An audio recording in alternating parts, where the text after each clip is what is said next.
Skyfall. Ah, yes. And what a lovely thought, Dame Judi Dench getting tore in.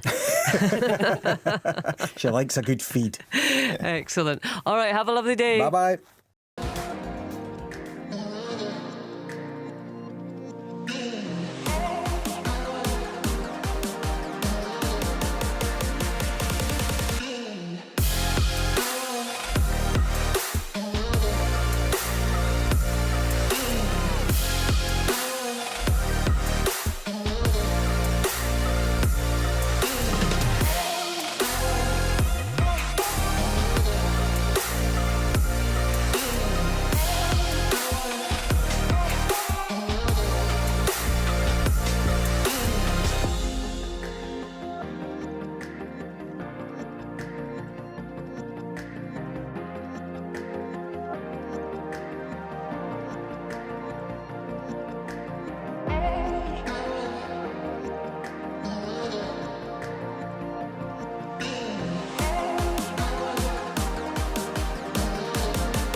Nine, 8, 7, 6, 5, 4, 3, 2, 1. Coming in, it's not just the young people that are vaping. It's used across all generations, has exploded in the last year or so. I was at an outdoor concert in Dundee in July. The air was thick with vape. Barely noticed it at a previous concert 12 months earlier. Can't just blame the young people. Our politicians have been asleep at the wheel on this one, given all the previous experience with smoking. What else have we got? Oh, this is someone else. Kay in Edinburgh. Out the weekend, went into newsagents. It also doubles as a local post office. I have never seen so many vapes in one place. On a stand facing the door as you come in, so you had to walk round them. On the counter where you had to pay, more shelves rammed behind the counter. All around were vapes, bright colour packages and flavours, in addition to being stuffed to the gunnels with sweeties and sugary snacks. I was shocked, disgusted and appalled at the blatant and shameless active visual pushing of nicotine products. When are the government going to get a grip? Thanks, Kay. 80295 is the text number for your thoughts. Also coming up this morning, I'm meeting Martin in the picturesque seaside port Lyme Regis, the setting for the romantic classic The French Lieutenant's Woman. well, Mel Gidroyd says it's Lieutenant, so I'm going to stick with Lieutenant. She's going to be telling us why she's following in the steps of the French Lieutenant's Woman, not Lieutenant. And the mum who got a wake-up call about her social media use from her daughter.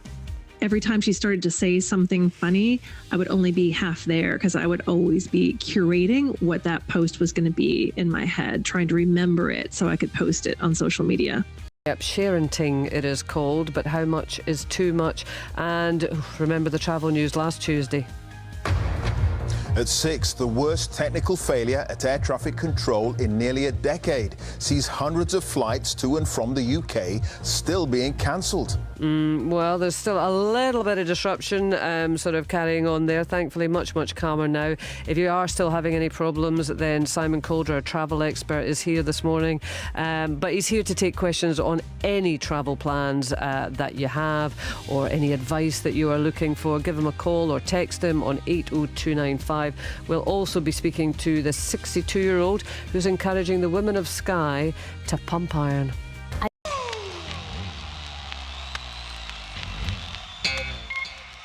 Ladies and gentlemen, we have searched the whole world over for the great entertainers, and they are finally here tonight. They are world-renowned. They are critically acclaimed. It's Mornings on BBC Radio Scotland. To Mel Giedroyc next, but first, I love this track. I don't even have to introduce it, do I? It's a belter. I got chills, they're multiplying, and I'm losing control. 'Cause the power you're supplying, it's electrifying. You better shape up, 'cause I need a man, and my heart is set on you. You better shape up. You better understand. To my heart, I must be true. Nothing left for me to do. You're the one that I want. Honey, the one that I want. Honey, the one that I want. What I need. Oh, yes, indeed.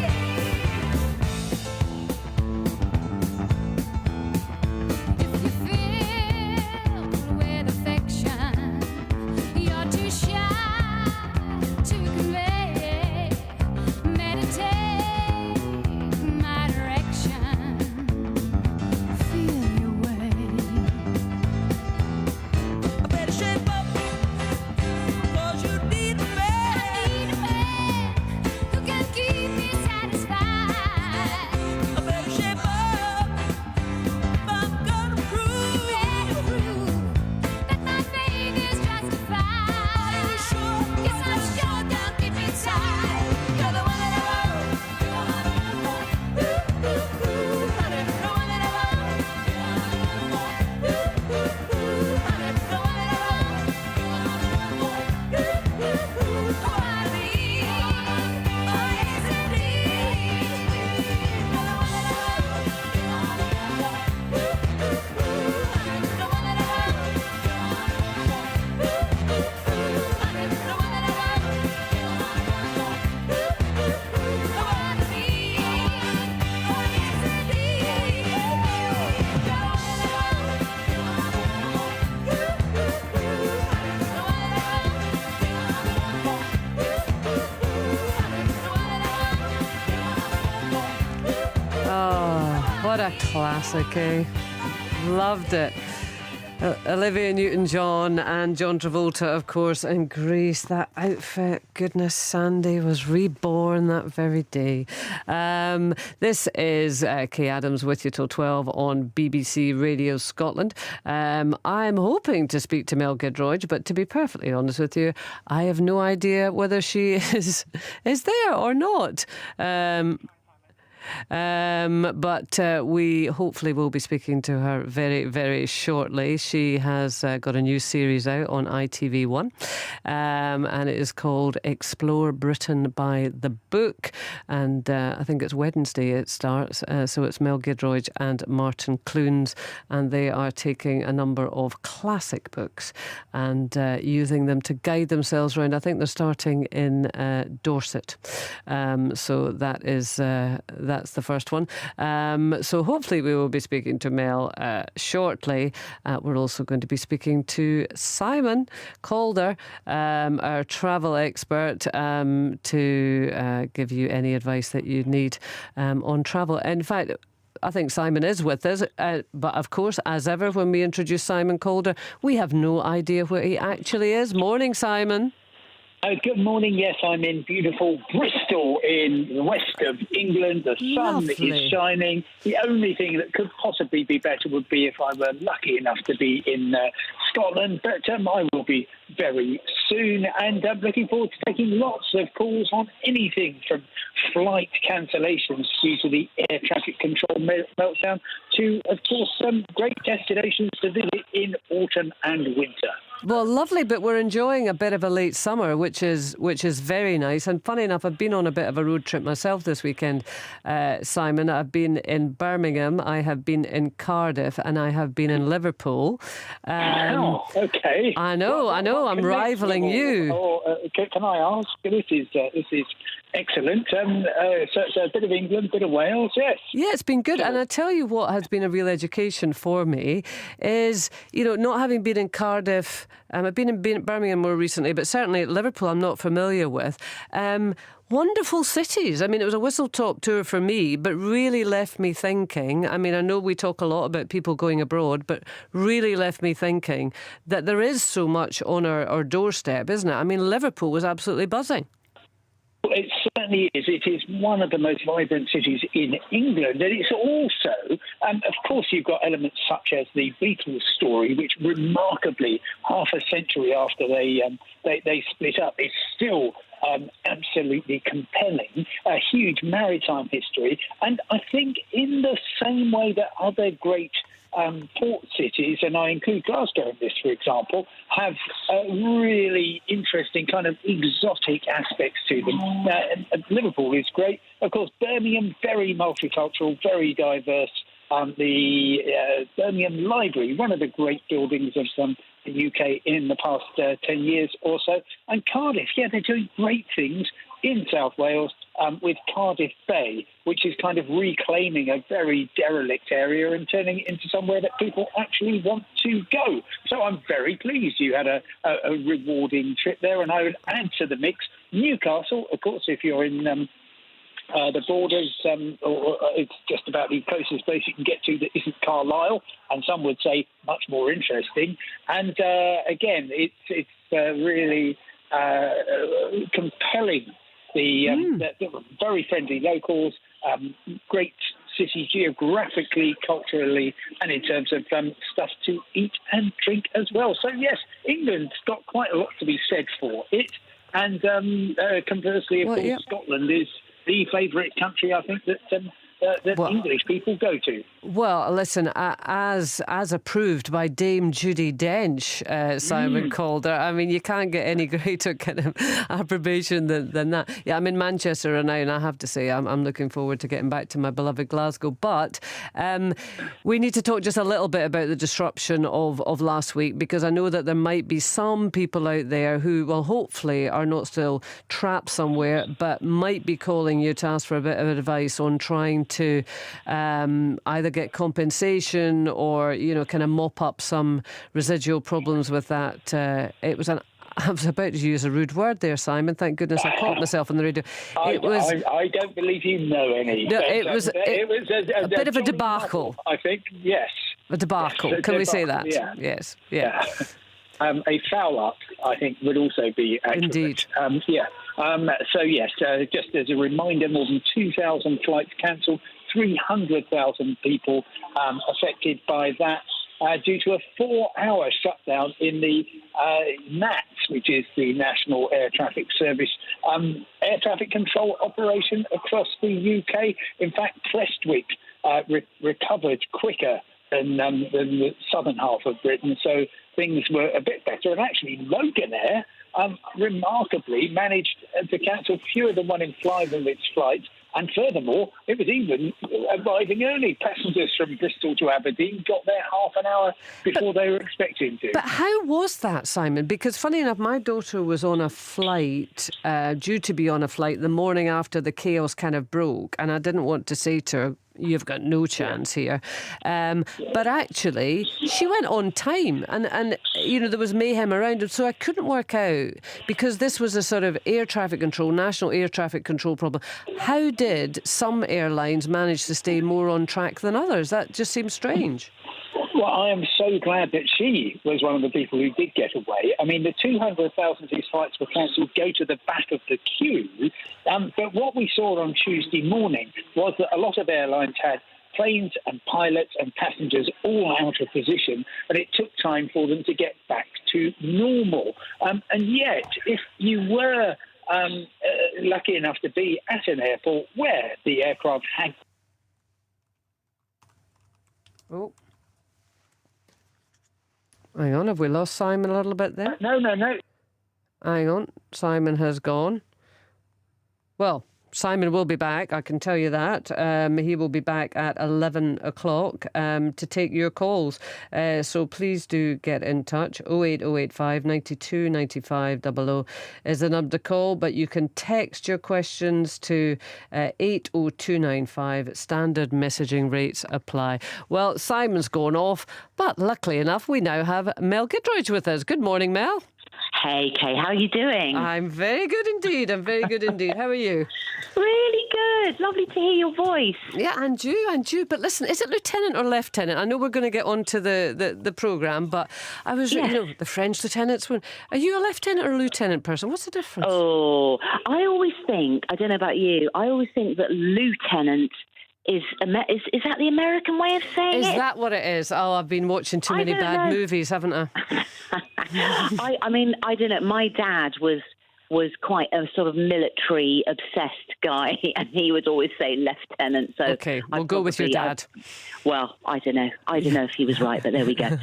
I'm sure he was, and I can guarantee I'll get a slew of texts coming in very, very shortly telling me exactly. It's lieutenant. It's lieutenant. What the etymology of that is that the right word? I'm terrible today. It's Monday morning. I thought etymology was about insects. Yes, so did I. Actually, it's just come into. I've just said the word for insects. You're absolutely right. I will. No, I don't know. Is now it? We're going to sit. Confused. Now we're going to sit and say what is it when we talk about the derivation of a word? There is a fancy etymology. Etymology. Thank is you. that insect? No, it could be insects. Oh my lord! You're the literary one. You're supposed to know this, Mel. Shall I ask the lifeguard? I'm at a Lido. I'm at a Lido. The lifeguard. I asked the lifeguard. They know everything. They save lives, Kay. Come on, let's ask them. No, let's talk about Explore Britain by the book. So it's on ITV1 this Wednesday, and it's you and Martin Clunes who have teamed up. Explain the concept. It's a lovely sounding concept. Oh, I mean, listen, this is a one-off as it stands at the moment. I mean, I suppose the idea would be it'd be lovely to do more with different people. But so I went to Dorset, where Martin lives, and with him as a sort of travel companion, we went to various places around the county of Dorset, exploring things via books that we love, basically, from anything from Thomas Hardy up to Raina Wynn, the amazing writer who wrote The Salt Path 4 years ago, whenever it was. And it was just a lovely way, to hang out with Martin and have a cracking good laugh, because he is, as you know, oh, what a diamond, absolute diamond. And also look at some beautiful things in Dorset, and also talk about books, which we love. So it was great fun. Great fun. I mean, obviously you're very well known for the Great British Bake Off, although it's kind of moved on now, but you're so associated with it, and so people always think, oh, Mel, baking. But books are your real passion, aren't they? I do. Since my kids have grown up, and I'm sure lots of parents would agree, suddenly you do have a bit more brain space, I think, once they're heading out to uni and stuff. And I've just rediscovered it. And I'm now at the stage where I'm just looking at books on my shelf, just thinking, I haven't got time. I'm never going to read all those. I haven't got. Do you do that? It's really stressful, actually. You will never ever read all the wonderful. Well, you won't even scratch the surface of all the wonderful books in the world, will you? I know. And I do a thing now, though, which is possibly a bit hardcore, but if I'm not in it, if I'm not involved by 30 pages, then I'm out. No, you've got to finish the book, Mel. You've got to finish the book. Yes. I know, because it's worth it. Yeah. Do you think? Yeah. I've tried to read The Hobbit 19 times, and I've never got beyond, I think, page about 28, which I know, and my kids loved it, you know, and everyone says it's brilliant. Can't be doing with it. Well, yeah, I don't know. Well, but that's definitely text running. The books you never finished, 80295. I have to say I'm struggling with Clara and the Sun. But, you know, going back to the your programme, lots of classic books that you're going to kind of follow the path. But the one I have to say I'm most excited about, and this perhaps shows something about my level of intellect, is Enid Blyton, The Famous Five. Yes. Where does that take you? So we went. Now she didn't. I must get this right. She set a few of her books in Dorset. I think she'd probably visited there as a child. I'm not sure she ever actually lived there for any great length of time because she lived in Beaconsfield. But certainly Treasure Island is set in Dorset. So that's the one we sort of focused on for the show. And we went on a steam train and we ate sandwiches in greaseproof paper packets. Oh, lovely. Drank a bit of ginger beer. And then actually Martin admitted that he was never allowed to read Enid Blyton as a kid. So I got him to read some out loud. That's child abuse. And that was the first time the words of Blyton had ever come out of his mouth. He hadn't been allowed to. Oh my goodness, he didn't know about George and Jimmy and Julian. Yeah, oh my Lord. That is absolutely terrible. Yeah. Yeah, no, but I don't know. Hopefully now he's been swayed and he'll go back to those bookshelves with the 5,000 Enid Blyton books and work his way through them, you know. So I told him Mallory Towers. Mallory Towers, absolutely. Come on. I think we were leading the same life at the same time there. What was that? So what other wonders are you going to see then, or did you see through the books? Well, it was really lovely, and Martin admitted, and I think it's probably the same for all of us, that actually the place that you live in, you don't necessarily go and see all those beautiful spots that visitors coming in may head for. So he didn't know Lyme Regis particularly well. We did a lot of stuff at Lyme Regis because of the French lieutenant's woman. Mm-hmm. And he, in turn, showed me little secret private spots that he loves in Dorset. So places that he walks his dogs, for example. That was really lovely. Mm-hmm. A place called Egerton Hill, which features quite a lot in Thomas Hardy. I got very obsessed with Thomas Hardy, actually. I hadn't read Tess of the D'Urberville since I was about 15, and so I got right back into reading. It's bleak as anything, but absolutely brilliant.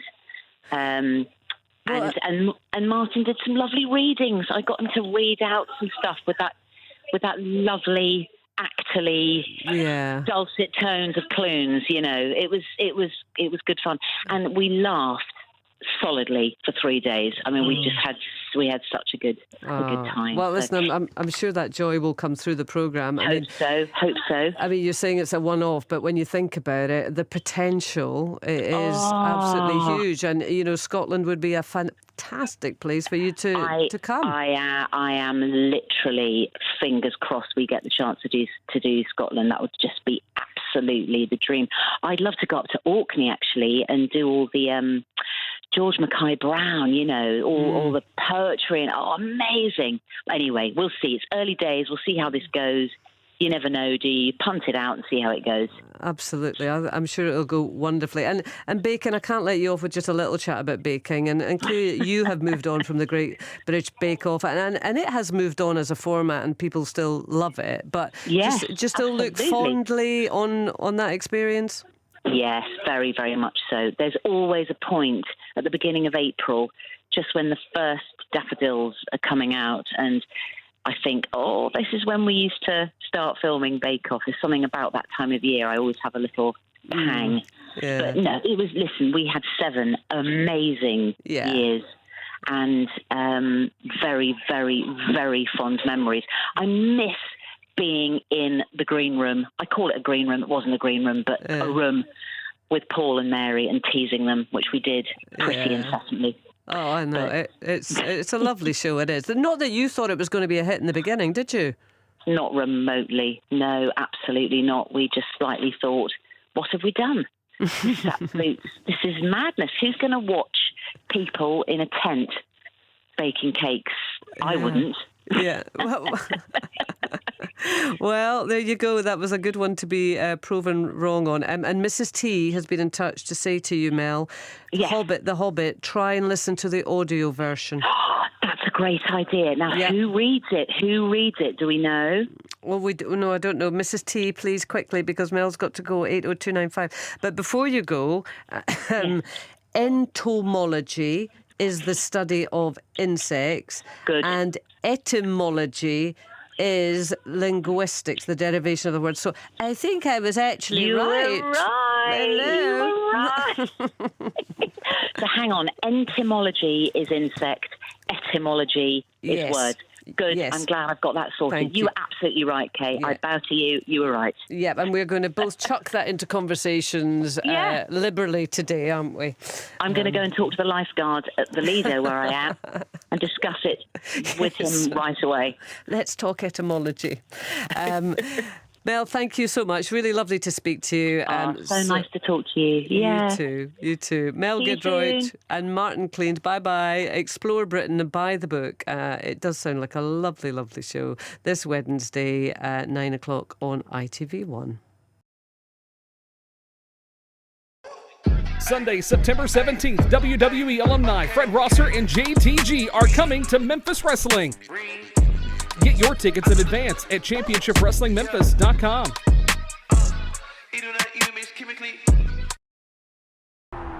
Just coming up to 10:30 on BBC Radio Scotland. This is Kay Adams with you till 12. Still to come, from unfit to fighting fit. I don't do anything that any other granny, because I am a granny, could do. So many people said, I wish I had done it. Well, do it now. Do it now. The woman changing the face of powerlifting in Sky will be here shortly. And, that headline from last week's Travel Chaos. At 6, the worst technical failure at air traffic control in nearly a decade sees hundreds of flights to and from the UK still being cancelled. The problem has now been fixed, but the knock-on effect on flight schedules is chaos and stranded passengers. Well, if you're still suffering any ill effects of that, Simon Calder, a travel expert, will be here for the travel surgery. Get your questions in now. 80295 is the text number. Give him a call on 08085 92 95.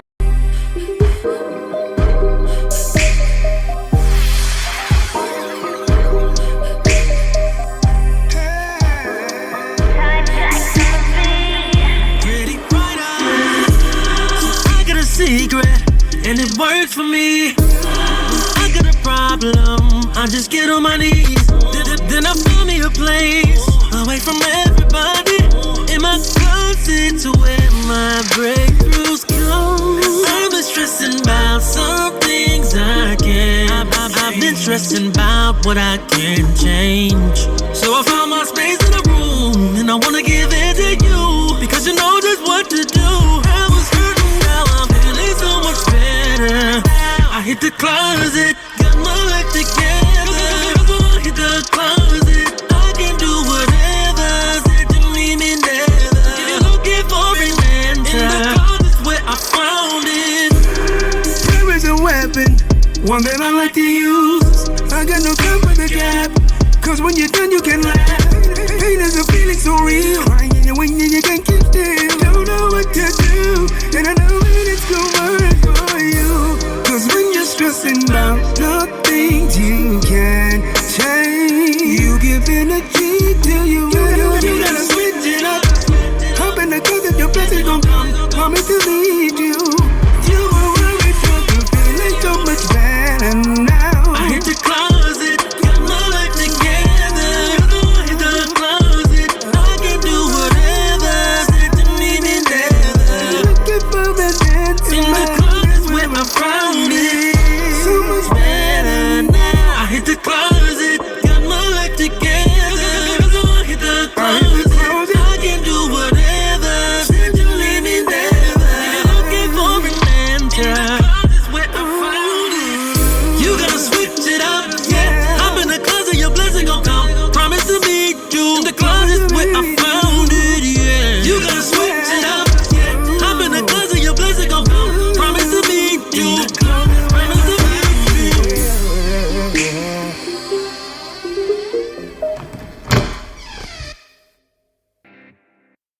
Got something to say? Text 80295. Standard message rates apply. Mornings with Kay Adams on BBC Radio Scotland. Now, age 42, Fiona MacDonald took the big decision to give up smoking and get fit. 20 years on, not only has she a cabinet full of trophies for weightlifting, she's inspiring other older women on her native Skye to build muscle. She's here now. Morning, Fiona. Good morning, Keith. Thanks for having me. Oh, no, not at all. And also with you is Poetry GP, Dr. Sarah Osborne. Morning to you, Sarah. Hi, good morning. Good morning, good morning. Well, Fiona, actually, I watched you on the One Show. My God, you're lifting some really heavy weights, aren't you?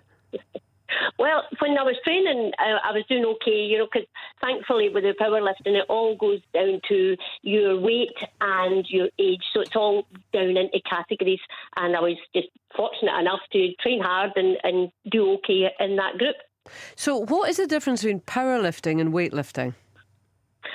Well, the Olympic weightlifting, of course, is just like getting it above. It's all your clean and jerks, things like that, where the powerlifting is sheer brute strength, getting it off the floor in good form. So you don't have to chuck it over your head or anything like that. Right. So what kind of weights are you lifting then? When I was competing, I was able to deadlift 140 kilograms. That was weighing in at 53 kilograms. My squat was 92.5 kilograms, and my bench was my weakest at 60 kilograms. But as I say, it's just in your category. And it was 60 kilograms. That's what, 9 stone-ish, something like that for old money. Something like that. Yeah, it's about that. Yeah.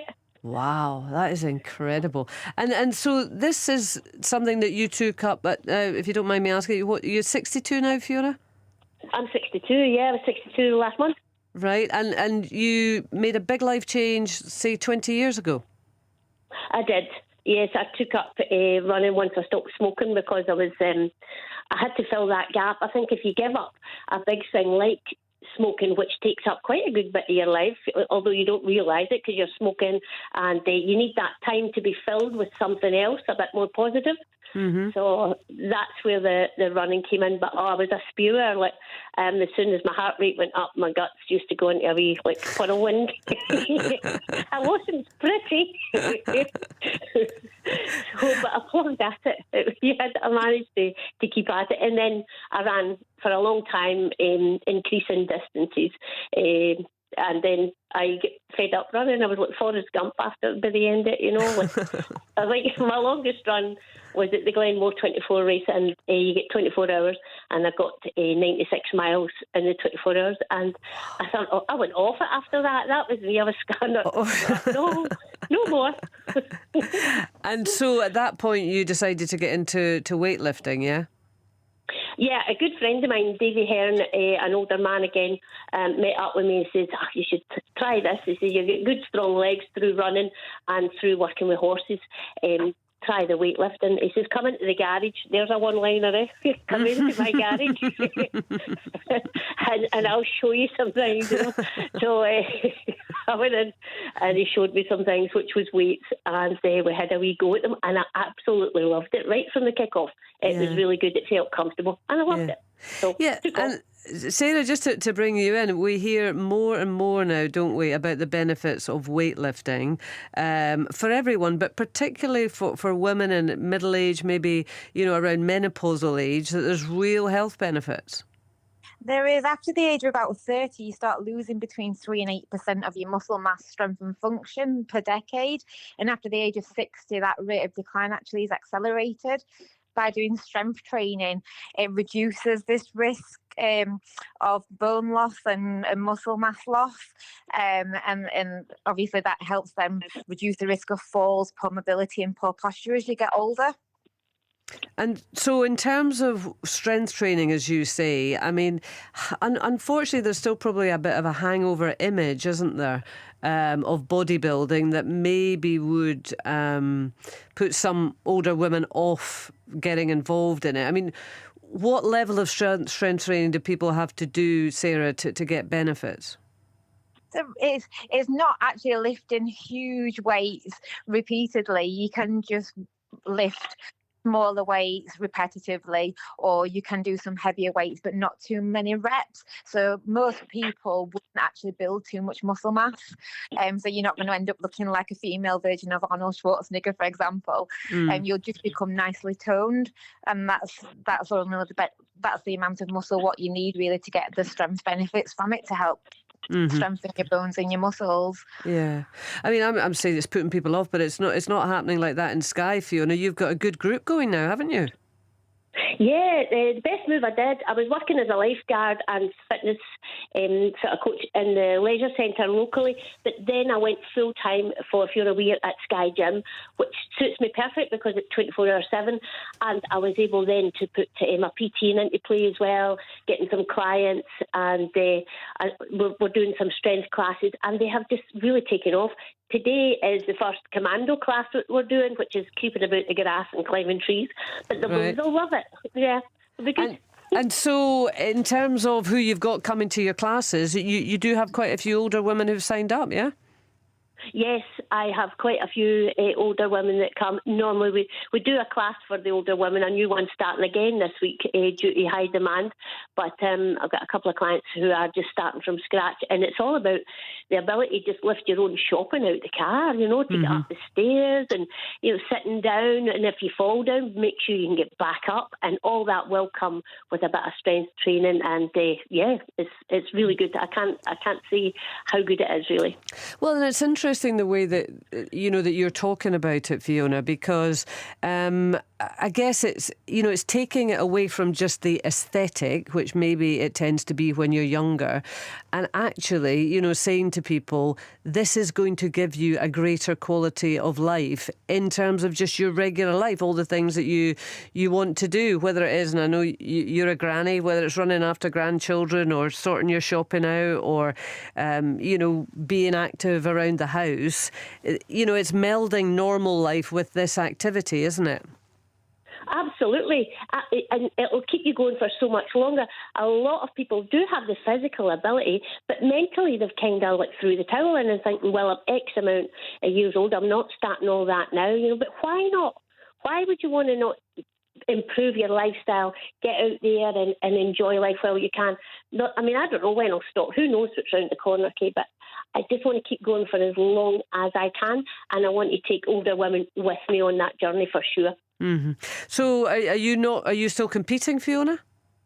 Not at the moment. COVID came and kind of shut down all the gyms, and it's been hard to get back to it after that because of my sort of lifestyle changes, as in I went from working in mental health into the fitness sort of full time. So that took up a lot of training, a lot of courses I was on, so I never really found time for myself to get back into competition. I might go back to it, but just now I'm looking at bodybuilding, but I've looked also at the strict nutritional input that involves, and to be honest, I don't know if I can actually keep my head out the trough long enough to get it.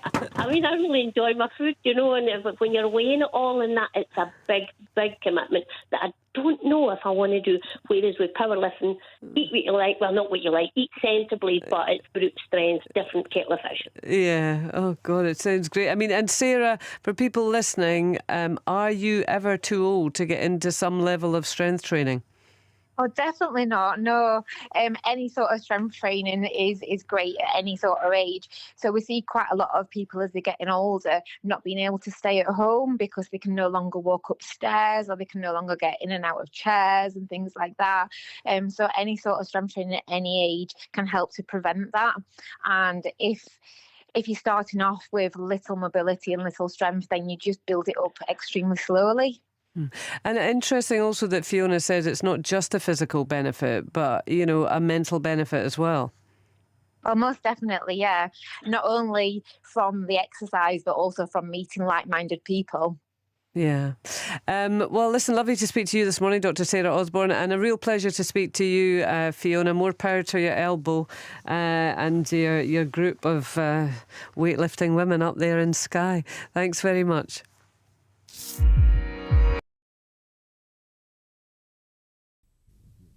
At Apple Auto Sales, Reverend Rob says, show me the hoopty.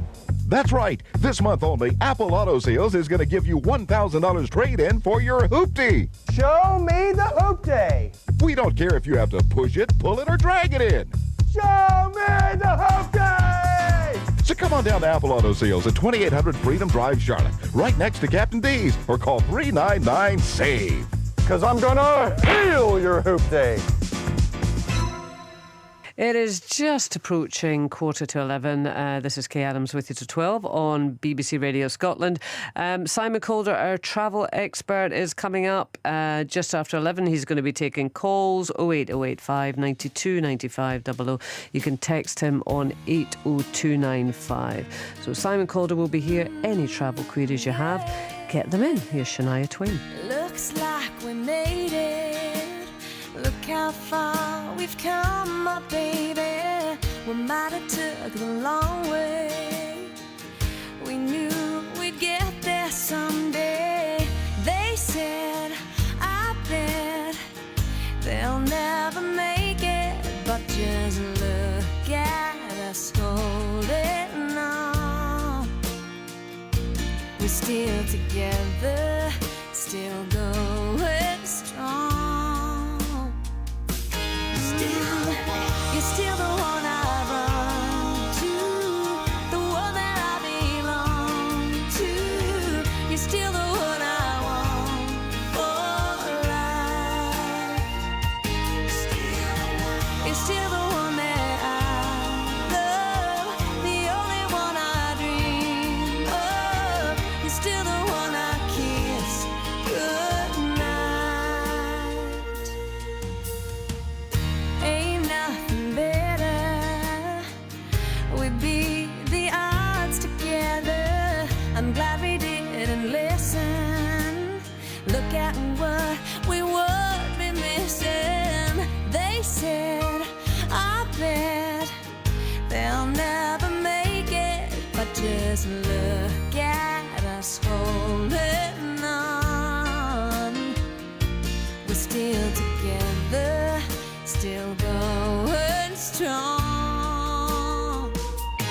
You're still the one I run to, the one that I belong to. You're still the one I want for life. You're still the one that I love, the only one I dream of. You're still the one I kiss goodnight. You're still the one.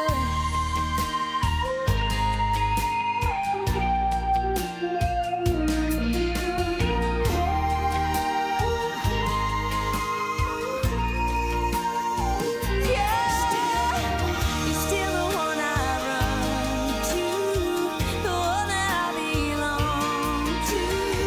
You're still the one I want for life.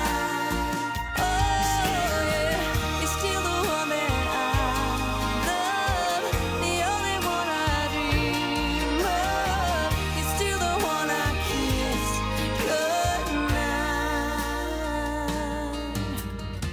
I'm so glad we made it. Look how far we've come, my baby. Get in touch with BBC Radio Scotland. You can call our free phone number on 08085 92 95 00. Text 80295. Standard message rates apply. This is BBC Radio Scotland. Now, Manchester City and Norway star striker Erling Haaland has been sharing some of the secrets of his sporting success. See, that's what I'm talking about.